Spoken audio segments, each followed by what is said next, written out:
আসসালামু আলাইকুম বন্ধুরা, কেমন আছেন আপনারা? তো বন্ধুরা, আজকে আমরা সন্ধ্যার সময় হালিম রান্না করব।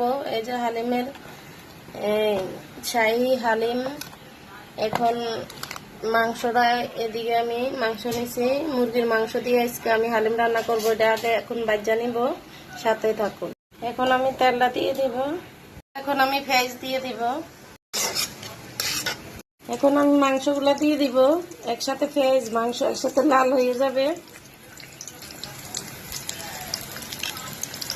এখন লবণটা দিয়ে দিব, লবণ দিয়ে দিচ্ছি। এখন মরিচের গুঁড়াটা দিয়ে দিব।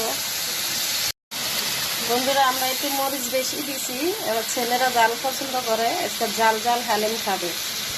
এখন আমি হালিমের মশলাটা দিয়ে দিব। এখন আমি হালিমগুলো গোলাইয়া নিব পানি দিয়ে। এখন আমি 5 মিনিটের জন্য এগুলো ভিজিয়ে রেখে দিব। এদিকে আমার মাংসগুলো ভাজা হইতেছে ভালো করে। বন্ধুরা, আমার মাংসগুলো অনেক সুন্দরভাবে রান্না হয়ে গেছে, ভাজা ভাজা হয়েছে। এখন আমি হালিমগুলো দিয়ে দিব। এই যে আমার হালিমগুলো গুলে রাখছি, 5 মিনিট হয়েছে, এখন দিয়ে দিব।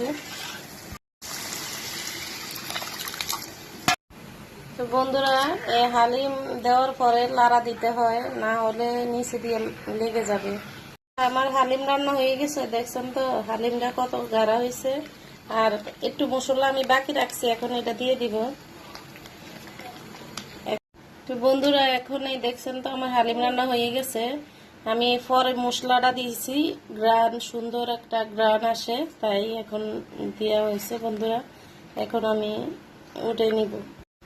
এখন আমি লেবু, তারপরে পেঁয়াজ, আর এদিকে লেবুর চামড়াটা, এগুলো আমি এখন কাটা নিছি, এখন দিয়ে দিবে।